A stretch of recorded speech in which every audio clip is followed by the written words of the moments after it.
Bab 16. Saat itu awal Desember, kami dalam perjalanan lagi, dan kelesuan perjalanan musim panas kami ke Laut Tengah terasa amat jauh di belakang kami. Angin Laut Adriatik yang keras meniup rambutku lagi, dan aku senang merasakan tiupannya, merasakan kekasarannya yang aneh. Seakan binatang bercakar besar merangkak melewati semua yang ada di pelabuhan. Membuat bendera-bendera berkibar kencang di depan hotel-hotel modern dan menekuk cabang-cabang di puncak pohon di sepanjang tepian jalan. "Apa?" teriakku.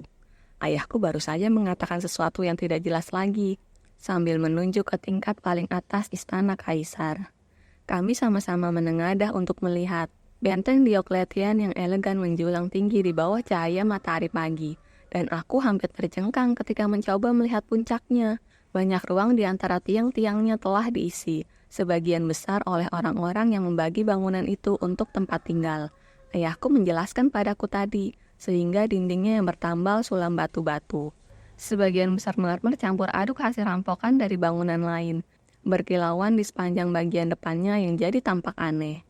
Di sana-sini air atau gempa yang menimbulkan retakan-retakan panjang, tumbuhan-tumbuhan kecil yang tak kenal menyerah, bahkan beberapa pohon mencengkeramkan akar di celah retakan-retakan tersebut. Angin mengepak-ngepakkan kerah lebar para pelaut yang berjalan berdua atau bertiga di dermaga. Wajah mereka tampak berwarna perunggu, kontras dengan seragam mereka yang putih dan rambut hitam mereka yang dipotong model crew cut, mengilap bagaikan sikat kawat. Kuikuti ayahku berjalan mengelilingi tembok bangunan itu, melangkahi rontokan walnut hitam dan dedaunan kering dari pohon-pohon sycamore. Ke lapangan bau pesing yang berpagar monumen di belakang bangunan itu. Persis di hadapan kami menjulang menara yang fantastis, lentang angin yang dihias seperti kue perkawinan yang tipis dan tinggi. Di sini lebih tenang dan kami tidak perlu berteriak-teriak untuk bicara pada satu sama lain.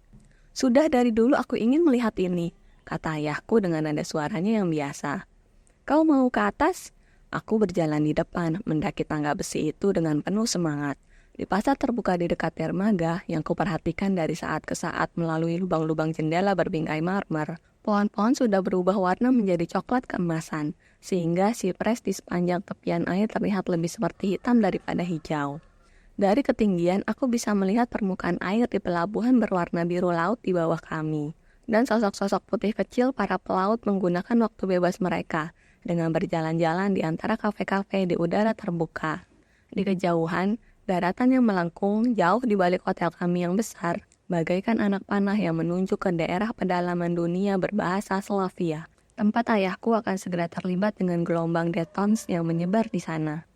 Persis di bawah atap menara, kami berdiri menenangkan napas. Hanya punggung besi yang menahan kami jauh di atas permukaan tanah. Dari sana kami bisa melihat ke bawah sampai ke permukaan tanah melalui celah-celah tangga besi yang baru kami naiki. Dunia di sekitar kami terhampar jauh melewati lubang-lubang berbingkai batu. Masing-masing cukup rendah untuk membuat turis yang tidak berhati-hati jatuh 9 tingkat ke halaman berlantai semen di bawah. Kami pilih bangku di tengah, memandang ke arah laut, dan duduk begitu diam tanpa bicara maupun bergerak sehingga seekor burung layang-layang terbang datang. Sayap-sayapnya melengkung melawan kerasnya angin laut dan menghilang ke bawah atap.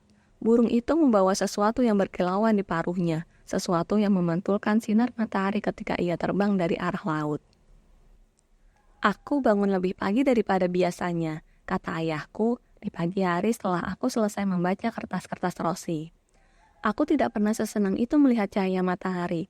Urusanku yang pertama dan sangat menyedihkan adalah menguburkan Rembrandt. Setelah itu, aku tidak menemui kesulitan untuk sampai di perpustakaan persis ketika pintu-pintunya baru dibuka. Aku ingin menggunakan seluruh hari ini untuk bersiap-siap menghadapi malam berikutnya, serangan kegelapan selanjutnya. Sebelum ini, selama bertahun-tahun, malam sangat bersahabat padaku. Kepompong kesunyian yang di dalamnya aku membaca dan menulis.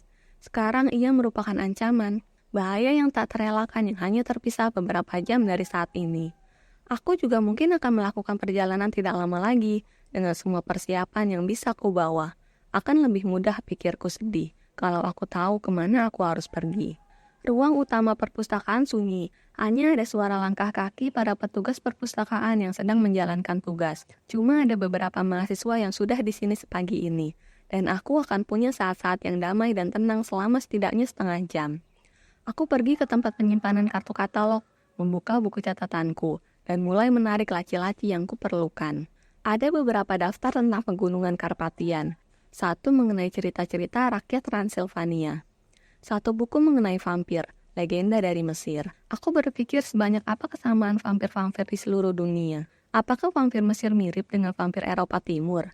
Itu topik penelitian bagi arkeolog, bukan untukku. Tapi kucatat juga nomor katalog buku dengan legenda Mesir itu. Lalu aku mencari Dracula. Subjek dan judul tercampur baur di katalog. Di antara Drab Ali the Great dan Dragon Asia. Harusnya paling tidak ada satu judul, Draculanya Bram Stoker. Yang kemarin kulihat dibaca wanita muda berambut gelap di sini. Mungkin perpustakaan punya lebih dari satu buku klasik itu. Aku memerlukan buku tersebut sekarang juga. Rossi pernah bilang buku itu inti dari riset Stoker mengenai cerita-cerita rakyat tentang vampir. Dan mungkin di dalamnya ada saran-saran perlindungan terhadap vampir yang bisa kumanfaatkan. Ku cari-cari ke depan dan belakang. Tidak ada satupun kartu katalog berjudul Dracula. Tidak ada sama sekali. Aku tidak pernah beranggapan itu salah satu topik utama untuk mendapat dana penelitian. Tapi tentunya buku yang satu itu harus ada dalam daftar. Lalu terlihat olehku apa yang ada di antara Drab Ali dan Dragon. Secari kecil kertas di dasar laci memperlihatkan dengan jelas bahwa setidaknya satu kartu telah disobek dan diambil. Aku cepat-cepat memeriksa laci ST. Tidak ada satupun tentang Stoker di sana. Hanya bukti pengambilan tergesa-gesa. Aku duduk terdiam di bangku kayu yang terdekat. Ini sangat aneh. Untuk apa orang merobek dan membuang kartu-kartu tersebut? Gadis berambut gelap itu yang paling akhir meminjam buku itu, aku tahu. Apakah ia ingin membuang bukti bahwa ia pernah meminjam buku tersebut? Tapi kalau ingin mencuri atau menyembunyikan buku itu, mengapa dia terang-terangan membacanya di depan orang banyak, di perpustakaan? Pasti orang lain yang mengambil kartu itu. Mungkin seseorang, tapi kenapa? Yang tidak ingin orang lain mencari buku itu di sini. Siapapun dia pasti melakukannya dengan tergesa-gesa. Tidak sempat menghilangkan jejak dengan bersih. Kupikirkan sekali lagi baik-baik. Kartu katalog adalah benda yang sangat suci di sini. Kalau ada mahasiswa yang sekedar kelupaan meninggalkan laci katalog di atas meja dan tertangkap basah, akan mendapat kuliah pedas dari petugas-petugas perpustakaan. Setiap pelanggaran mengenai katalog harus dilakukan cepat-cepat. Itu sudah jelas. Saat tidak ada orang di dekat-dekat situ atau melihat ke arah situ. Kalau wanita muda tersebut bukan pelakunya, mungkin dia tidak tahu bahwa ada orang yang tidak ingin buku itu dipinjam. Dan buku itu mungkin masih ada padanya. Aku hampir berlari ke meja pendaftaran. Perpustakaan ini dibangun pada puncak kebangkitan kembali gaya gotik. Kira-kira pada saat Rossi sedang menyelesaikan studinya di Oxford. Tempat dia dikelilingi yang asli tentunya. Selalu tampak indah dan lucu di mataku. Untuk sampai ke meja pendaftaran, aku harus melewati bagian tengah yang panjang mirip gang di tengah katedral. Meja pendaftaran berada di tempat altar, kalau ini katedral yang sesungguhnya. Di bawah lukisan dinding Our Lady, Dewi kami, Dewi pengetahuan, kurasa, dengan jubah berwarna biru langit. Lengannya penuh buku-buku surgawi yang besar dan berat. Mendaftarkan pinjaman buku di situ serasa secuci upacara komuni. Hari ini, hal itu bagiku seolah lelucon yang paling konyol, dan kuabaikan wajah lemah lembut sang lady yang tidak membantu. Sementara aku bicara dengan petugas perpustakaan, berusaha tidak menunjukkan kegelisahan. Aku mencari buku yang sedang tidak ada di rak saat ini. Aku mulai. Apakah buku itu baru dipinjam atau sudah waktunya dikembalikan? Petugas perpustakaan, wanita pendek berusia 60-an dengan wajah tanpa senyum, mengalihkan pandangan dari pekerjaannya. Judulnya? Tanyanya. Dracula oleh Bram Stoker. Sebentar, aku lihat apakah sudah dikembalikan. Dengan jari-jarinya, ia mencari di antara kartu-kartu yang ada di dalam kotak kecil. Wajahnya tanpa ekspresi. Maaf, masih dipinjam? Oh, sayang sekali, kataku dengan nada riang. Sampai kapan? 3 minggu lagi, baru mulai dipinjam kemarin. Rasanya aku tidak bisa menunggu begitu lama. Begini, aku mengajar suatu mata kuliah. Biasanya kata-kata itu sangat sakti. Kau boleh memesannya kalau mau, kata si petugas perpustakaan dingin. Ia menolehkan kepalanya yang berambut kelabu menjauh dariku, seakan menunjukkan ia harus kembali meneruskan pekerjaan. Mungkin salah seorang mahasiswaku yang meminjamnya, untuk belajar lebih dulu sebelum kuliah. Kalau kau bisa memberitahuku namanya, aku bisa menghubunginya. Ia memandangku dengan mata disipitkan. Kami tidak biasa melakukan itu, katanya. Ini situasi yang tidak biasa. Aku membuka rahasia. Aku akan terus terang padamu. Aku harus menggunakan salah satu bab buku itu untuk menyiapkan ujian bagi mereka. Dan ya, aku meminjamkan bukuku sendiri pada seorang mahasiswa dan dia lupa di mana dia menaruh buku tersebut. Ia memang salah, tapi kau tahu sendiri bagaimana mahasiswa. Harusnya tidak kupinjamkan padanya. Wajahnya melunak dan dia tampak hampir bersimpati. Sungguh menyebalkan ya, katanya sambil mengangguk. Kami sendiri kehilangan bertumpuk-tumpuk buku setiap semester, aku yakin. Baiklah, akan kulihat apakah bisa aku cari nama peminjamnya. Tapi jangan bilang-bilang aku memberitahumu, oke? Ia berbalik untuk membuka lemari arsip di belakangnya. Dan aku memikirkan sifat permuka dua yang baru ketemukan dalam diriku sendiri. Sejak kapan aku belajar berbohong spasih itu? Aku jadi merasakan semacam kesenangan yang tidak nyaman. Sementara berdiri di sana, aku sadari bahwa petugas perpustakaan lain di balik altar telah bergerak mendekat dan memerhatikan aku. Ia lelaki berusaha setengah baya berbadan kurus yang sudah sering kulihat di tempat ini. Hanya sedikit lebih tinggi daripada temannya.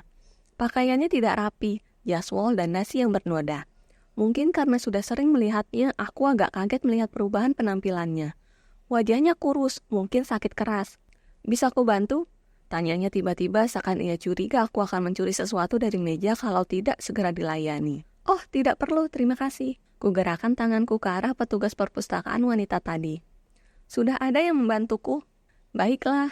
Dia melangkah ke samping ketika petugas perpustakaan wanita itu kembali sambil membawa secari kertas dan menaruhnya di depanku. Saat itu aku tidak tahu kemana harus memandang. Kertas itu seakan menari-nari di depan mataku. Karena ketika petugas yang kedua itu minggir ke samping, ia membungkuk untuk memeriksa setumpuk buku yang kelihatannya baru dikembalikan dan menunggu untuk diperiksa lalu ditaruh di tempatnya. Dan ketika ia membungkuk mendekati buku-buku itu, lehernya sesaat terlihat di atas garis kerahnya yang sudah usang dan tipis, dan kulihat di leher itu 2 lubang luka kotor, dengan sedikit darah kering di kulit di bawah luka tersebut. Lalu ia berdiri tegak dan berlalu membawa buku-bukunya. Ini yang kau perlukan? Petugas wanita itu bertanya padaku. Kupandang secari kertas yang disorongkannya padaku. Lihat, ini kartu dari buku Bram Stoker, Dracula. Kami hanya punya satu. Petugas perpustakaan yang lusuh itu tiba-tiba menjatuhkan buku ke lantai, dan suara jatuhnya buku itu bergema di seluruh ruangan. Ia berdiri tegak dan menatapku, dan aku tidak pernah melihat, atau tepatnya, sampai saat itu aku tidak pernah melihat tatapan mata manusia yang begitu penuh kebencian dan kewaspadaan. Itu yang kau minta tadi kan? Si petugas wanita mendesakku. Oh, bukan, kataku. Berpikir cepat meneguhkan diri. Kau pasti salah mengerti maksudku.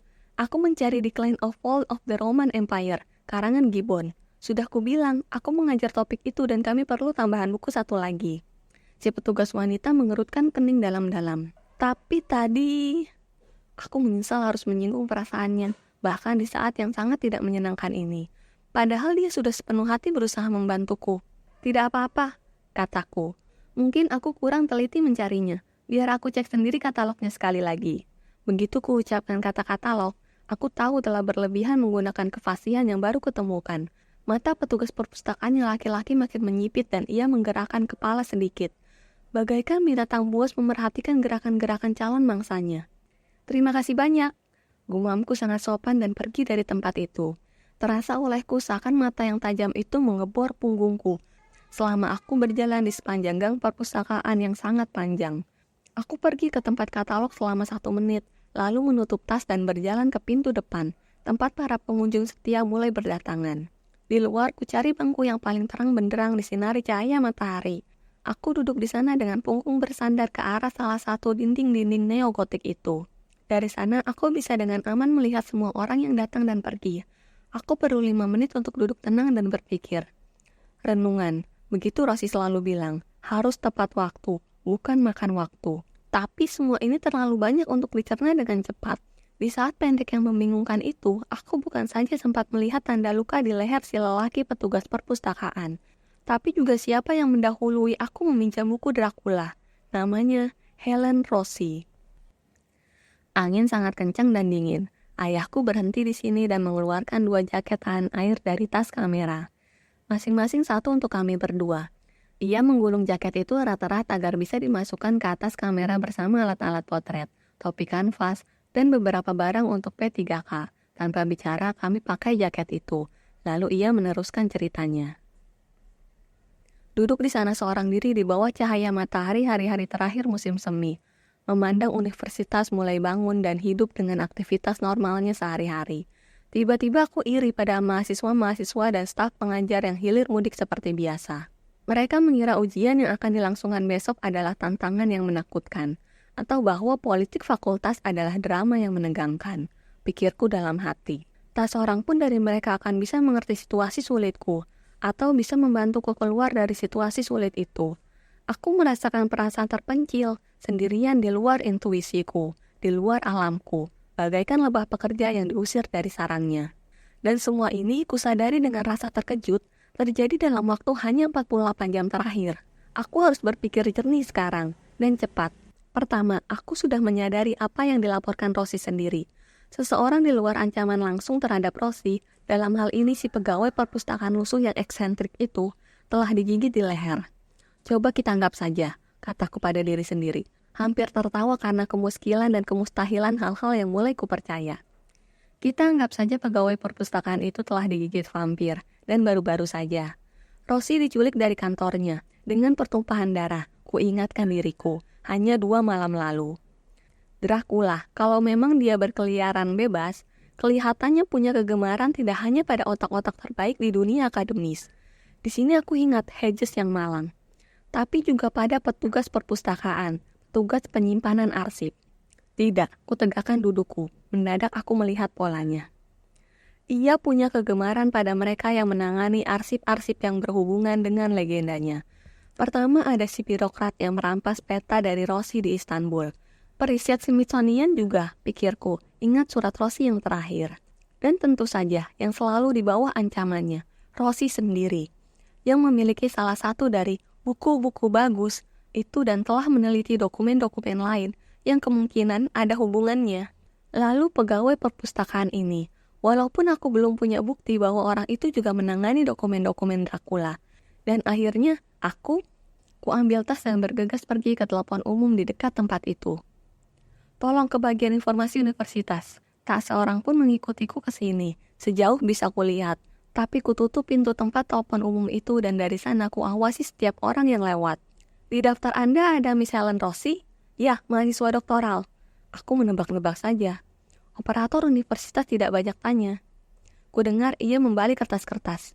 Ada Rossi terdaftar di asrama wanita, katanya. Ya, betul dia. Terima kasih banyak. Kucatat nomornya dan kuputar nomor itu. Ibu asrama menjawab, suaranya tajam melindungi. Miss Rossi? Ya, dari siapa? Ya Tuhan, aku tidak berpikir sampai ke situ. Saudara laki-lakinya, kataku cepat-cepat. Dia bilang padaku dia ada di nomor ini. Kudengar langkah-langkah kaki meninggalkan telepon, lalu langkah-langkah kaki yang lebih tajam. Suara tangan mengambil pesawat telepon. Terima kasih Miss Louise. Suara sayup-sayup seakan menyuruh orang pergi. Lalu dia bicara ke telingaku dan kudengar nada rendah dan kuat yang kuingat dari pertemuan di perpustakaan. Aku tidak punya saudara laki-laki, katanya. Terdengar sebagai peringatan, bukan sekedar pernyataan. Siapa ini? Ayahku mengusap-usap kedua tangannya melalui angin dingin, membuat lengan jaketnya kusut bagaikan kertas tisu. Helen, pikirku. Walaupun aku tidak berani mengucapkan nama itu nama yang selalu kusukai, membangkitkan sesuatu yang berani dan cantik.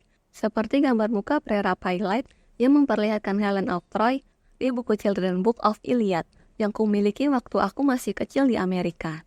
Di atas segalanya itu nama ibuku, dan beliau topik yang tak pernah dibahas ayahku. Aku menatap tajam pada ayahku, tapi ia sudah mulai bicara lagi. Teh panas di salah satu kafe di bawah sana, katanya. Itulah yang kubutuhkan. Bagaimana denganmu?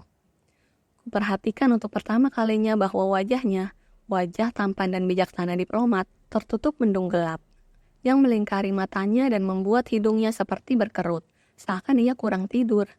Ia berdiri lalu menggeliat, dan kami sekali lagi memandang untuk terakhir kalinya pemandangan yang membuat pusing itu. Ayahku memegangiku seakan takut aku jatuh.